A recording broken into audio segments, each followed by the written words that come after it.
As America's bomber crews grind through strikes on Iran, is the Pentagon's decision to resurrect a desert-parked B-1B from the boneyard the clearest sign yet of how stretched its fleet has become?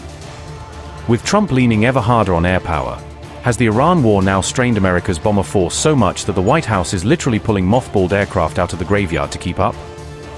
And as a jet once called Rage returns from an Arizona desert as Apocalypse 2, is this dramatic rebranding really about honoring history, or about masking a scramble to plug growing gaps on the flight line?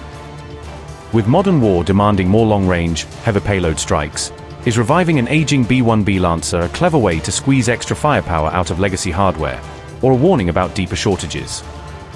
And as Iran's new leadership talks tough over Hormuz, is Washington so wary of Mujtaba Khamenei's next move that it's digging 1980s era bombers out of the dust to keep its options open? As sustained operations against Iran drain munition stockpiles and stretch crews thin, the Pentagon has quietly revived a retired B-1B bomber from storage to keep its bomber fleet at full strength. The U.S. Air Force confirms it has brought a B-1B Lancer back from the vast desert storage yard at Davis-Monthan, turning a once-retired jet into a frontline asset again. Tail number 860115, the aircraft at the center of the story, has returned to active service after nearly 2 years of intensive repair and overhaul work, according to detailed reporting by the War Zone. The regenerated jet departed Tinker Air Force Base on April 22, following depot-level maintenance that stripped it down, replaced key structures and rebuilt its systems from the inside out. Now rededicated and renamed Apocalypse 2, the bomber has rejoined the 7th Bomb Wing at Dyess Air Force Base in Texas, where it is being touted as a flagship symbol of revived heavy strike power. Before its comeback, the aircraft sat in so-called Type 2000 reclaimable storage at Davis-Monthan, a status that keeps jets sealed and preserved so they can be brought back in a crisis. More than 200 airmen and civilian technicians worked on the airframe, swapping out over 500 components ranging from structural panels to avionics and fuel system hardware. The bomber had been sitting in Arizona's Amag Boneyard since 2021, one of 17 B-1Bs withdrawn from service as the Air Force tried to shrink the fleet and focus funds on the new B-21 Raider. The B-1B Lancer is a long-range, swing-wing bomber optimized for hauling very heavy conventional payloads over vast distances at high subsonic speeds. Aircraft 860115, formerly nicknamed Rage, now carries the call sign Apocalypse 2 as it returns to operational service with the Dyess Bomb Wing. It was retired to MARG's Type 2000 reclaimable storage in Arizona in 2021, preserved there as a potential reserve airframe rather than scrapped outright. From that boneyard status, it was pulled out, overhauled at Tinker AFB, and finally sent back to Dyess across 2025-2026 as a fully certified combat jet. The aircraft once belonged to a 62-strong B-1B fleet, but the retirement of 17 airframes cut the number down to 45 jets that the Air Force now strives to keep mission-ready. Those cuts were originally meant to save money and redirect resources toward the stealthy B-21 Raider bomber that will eventually take over many B-1 missions. Even so, the B-1B remains capable of carrying one of the largest conventional bomb loads in the U.S. inventory, making each airframe valuable in high-intensity operations. Once slated for retirement around 2030, the Lancer is now planned to fly on at least into 2037, extending its service life by several more hard-used years. Budget documents set aside hundreds of millions of dollars, about $342 million in the FY 2027 plan to modernize the remaining B-1Bs with new avionics, weapons interfaces, and structural work.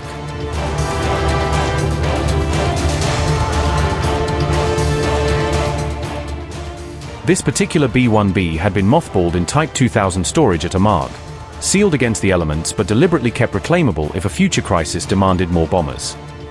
It was one of 17 Lancers retired in 2021, a move that shrank the fleet from 62 to 45 aircraft as lawmakers and planners tried to balance maintenance costs with future priorities.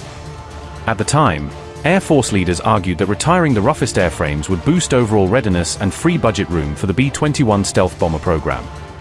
Rising operational demand and mounting structural issues on remaining jets have since forced the service to partially reverse course and tap its storage reserve. 4 of the retired B-1Bs were deliberately preserved in better condition, allowing them to be regenerated more quickly if combat losses or heavy damage started to bite. The now returned jet effectively steps into the line to replace another B-1B that was stuck in heavy structural repair, keeping Dyess's squadron numbers up.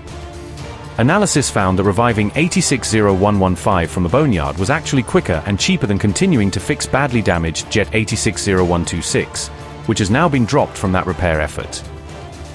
More than 200 airmen and civilians worked extended shifts to restore the bomber, turning it from a sun-baked hulk into a fully functioning combat aircraft.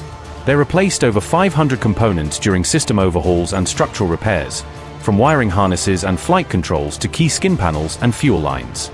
Test pilots then flew the jet in a bare metal configuration to validate its systems and performance before any paint or nose art went back on. Only after those check flights did crews repaint the aircraft, add the Apocalypse 2 nose art and declare it fully mission-capable for frontline tasking. The revived bomber now serves as a flagship for DIS's 7th Bomb Wing, carrying unit markings and acting as a showcase for the regeneration effort. Its regeneration allows B-1B 860126 to be removed from a complex, time-consuming structural repair path, easing pressure on maintenance pipelines. Planners concluded that resurrecting a stored jet was faster than keeping the damaged one in the dock, a decision that reflects the urgency of today's bomber demand. The move underlines how stretched heavy bomber capacity has become under current tasking levels, where every additional airworthy bone helps share the load.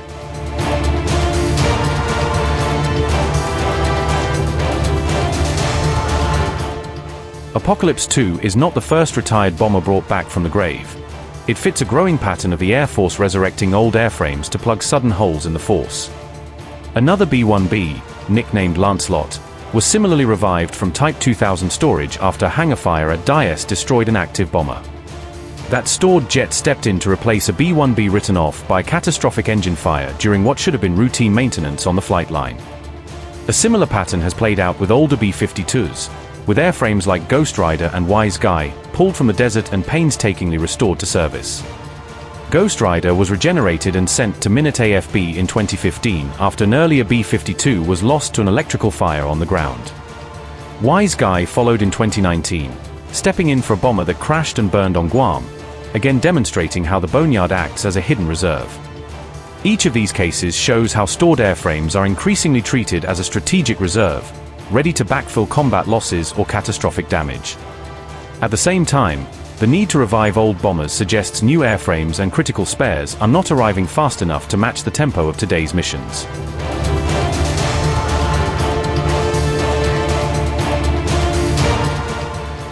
The comeback of Apocalypse 2 coincides with a broader decision to keep the entire B-1B fleet flying for another decade rather than retiring it early. Earlier plans to park all Lancers by around 2030 have been pushed back, as commanders admit the jet's huge payload remains invaluable in real-world operations. Recent tests have shown B-1Bs carrying ARW hypersonic missiles and other new long-range weapons, expanding the ways this 1980s design can be used in modern conflict. The Air Force now wants an improved version of ARW plus a separate air-launched ballistic missile, both of which could be carried by legacy bombers like the B-1. Budget documents spell out that hundreds of millions of dollars will go into keeping the remaining B-1s lethal, with avionics, radar, and weapons upgrades planned. All this comes as B-1Bs see heavy use in recent campaigns such as Operation Epic Fury, where they have flown long-range missions against Iranian and proxy targets. At that operational tempo, every regenerated bomber becomes a vital way to spread strain across the force and buy time until new B-21s arrive in meaningful numbers.